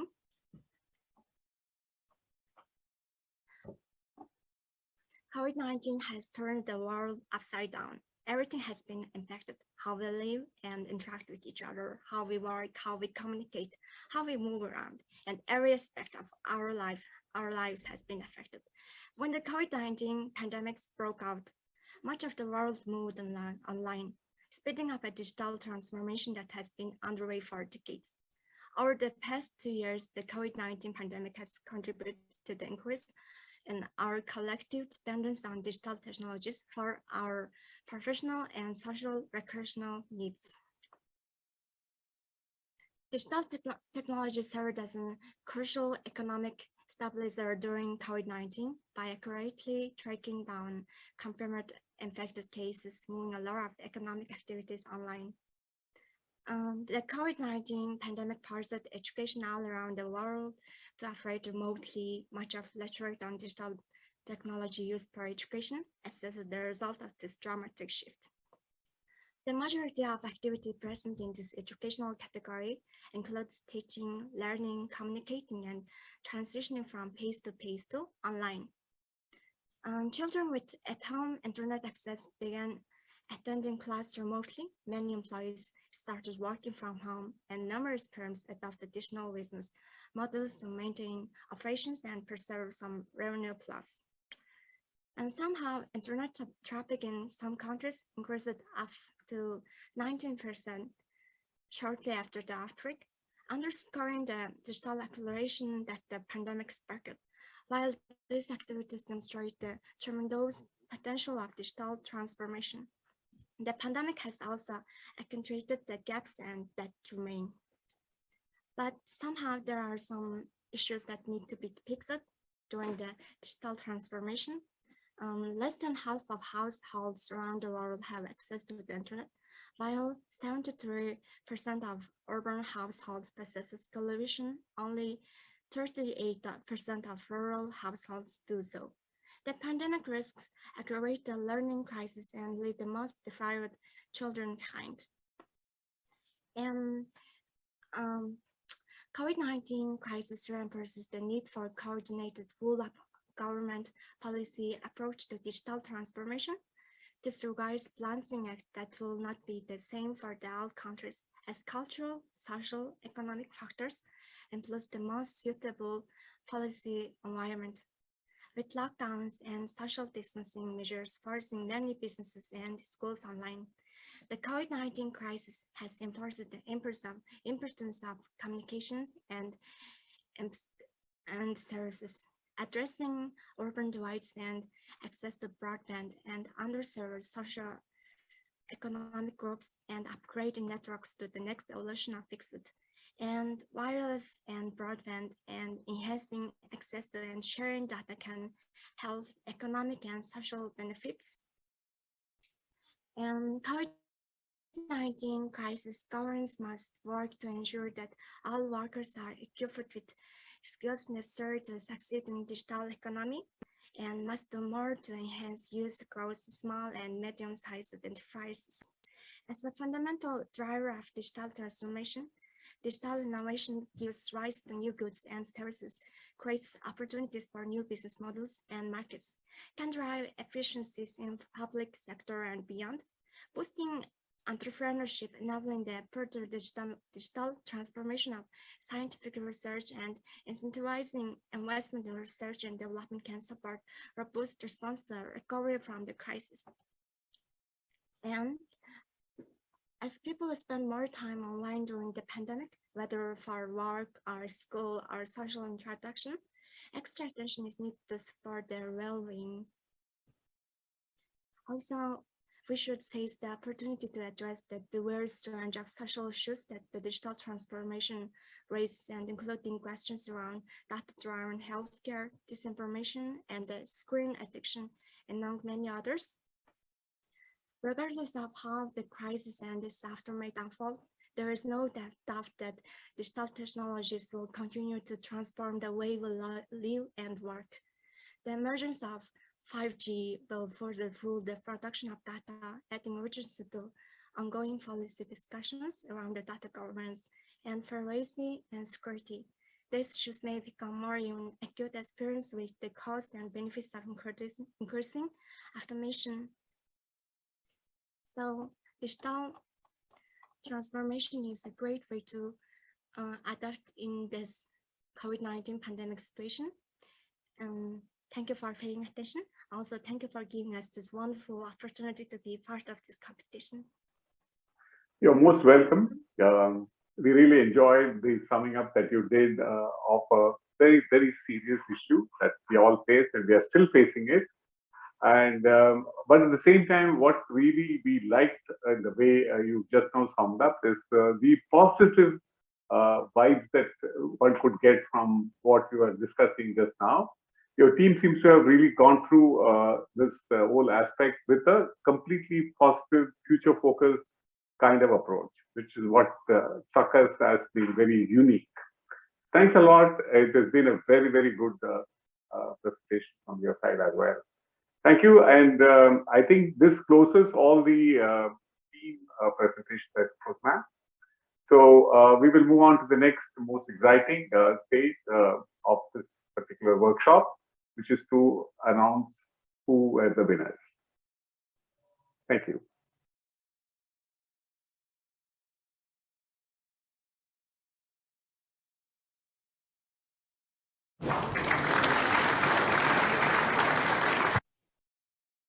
Yes, now for the most awaited part of the whole program. And thank you for being so patient. And I'm sure that there were wonderful takeaways from the entire talks by the student teams and the esteemed speakers. So are we ready for that? And let me move on. We'll start with the third, and then we go on to the second, and then of course the trophy winners, right? According to us, everyone is a winner, and the margins were very, very, very small. So I would just like to move on, and let me just go on, and then hold yourselves up, sit up straight. So we start with the So here we go. We have two teams who are here on for the as third place winners. We have Ies Mumbai. Incidentally, they were the third place winners last year as well. And we have Rahul Karikar. If you are there, you can just switch on your cameras for the audience. We have Radhika Lakhotia and Aditi Kamath. Congratulations once again. And we have the other school, which is a Manduk University, Mongolia. I'm sorry, I'm not sure I'll be able to pronounce the names very clearly. We have the names here. Congratulations, both of you are in the third place. Congratulations once again. Thank you, ma'am. Thank you, sir. Yes, we are very happy, and we were very happy to, the jury was very, very excited to see all the entries. Congratulations. Thank you so much. Now we move on to the second place. Hold yourselves, hold your breath. Everyone can keep making the guesses. Right. Congratulations, Kettering University, USA. We have the three students, Gerardo Rios, Adam Hudek, and Curtis Bartz, who are the students participate with team members here. And it was extremely good to have seen your final entry. Excellent, and congratulations once again. If you're here, you can switch on your cameras and for the audience to see the team members. Yeah, thank you very much. Thank you very much. Yeah, you come. It was a pleasure. It was our pleasure too. Right. Congratulations once again. Then moving on to the next, the final. There we go. Excellent. Yes, all the team members of Orkhon Tengger University, Mongolia. I'm once again sorry. I'm not sure I can pronounce your names well. I don't want to make a mistake. Congratulations. You may switch on your cameras for the audience. And here I would like to tell everyone that we actually screen the final entry given by Orkhon Tengger University. But since we are running out of time, I'll be pasting their link in the chat window for everyone to see. And it's an extremely good one, like the most of them. But since it's a winner, I'll be posting the link there. And for everyone. Can I say something on this? Congratulations once again for all the winners. And I want to say specifically the Orkhon University just now, you were mentioning who got the first prize. Once again, congratulations. And you must take your time out to see this film, which you will then find the link in the box right now. This film is very, very sensitively produced. I must say that it is more like a film rather than what we call case study presentation. I mean, we really enjoyed seeing that. Of course, all the rest of the the entries were really very, very good in their own way, and this one literally took the cake. I mean, I would say that I don't mind saying that it's a brilliant production. And this is what would really keep people. First of all, most important thing for me is personally is that this gives you the positive vibe about the future. You will feel that okay, there is future here, and we know we are going in the right direction. So thank you so much, the members of this university, for having done this brilliant job. So that comes to the end of the presentation, as it were. And thank you so much for being so patient. You've been here for exceeded our presentation time by about 15 minutes or so. I'm going to take just one more minute realistically for making my final remarks on this. This entire experience from our side was also very, very good. And right around, we were able to take great care of the way we approach various universities and colleges, and it was brilliant. Yes, this is something that will be repeated next year. We will have this case. We will expand the scope of the case. And we are going to include definitely the Sustainable Development Goals of the United Nations. We are ourselves, CIATRAS is a member of the United Nations Global Compact, which is the United Nations Global Compact is the agency which controls and stimulates conversation in these 17 Sustainable Development Goals. And this is going to really help us also to understand where this world is going. So all of you business school graduates today and tomorrow's leaders are going to definitely face these aspects. And it's best for you to really learn this. And I can see from the recent Recruiters Conference our powers, the accreditation agencies have become very, very sensitive to these goals, and they're building it into the accreditation standards itself. So which means basically all of you would be adhering to one or the other of these sustainable development goals more by way of your own commitment towards the future. So we from the SIA Trust, as members of the International Global Compact, are going to attempt programs in this direction. So watch out the space for the future. And the prizes and the trophy, go back. Yeah. As we are saying with this particular thing, I would also want to say one small word about the prizes and trophies will be reached to the respective universities, and there are cash prizes, and the trophy will also be reached. And this time I'm going to attempt something very, very, first time we are going to attempt this.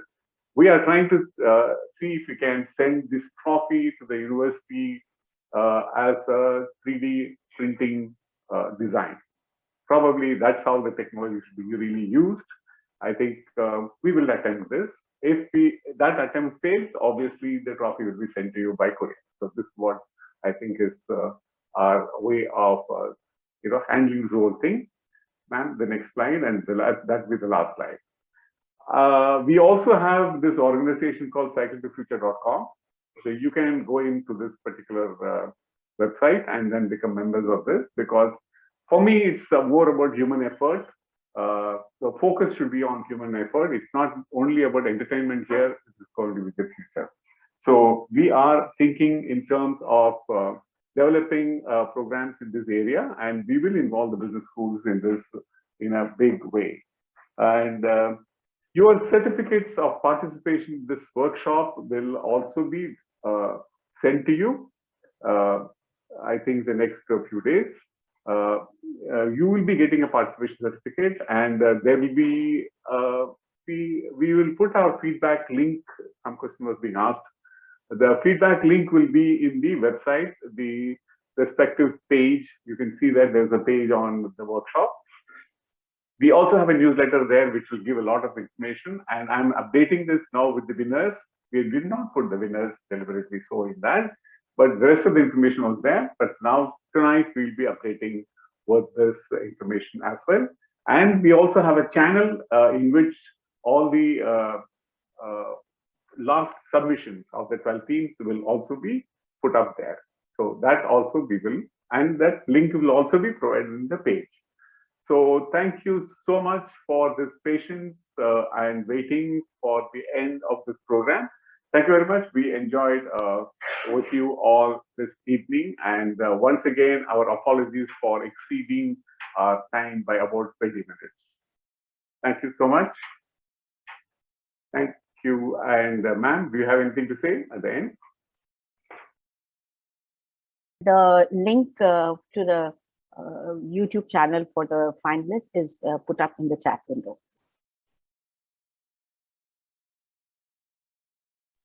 Thank you. And this closes the workshop.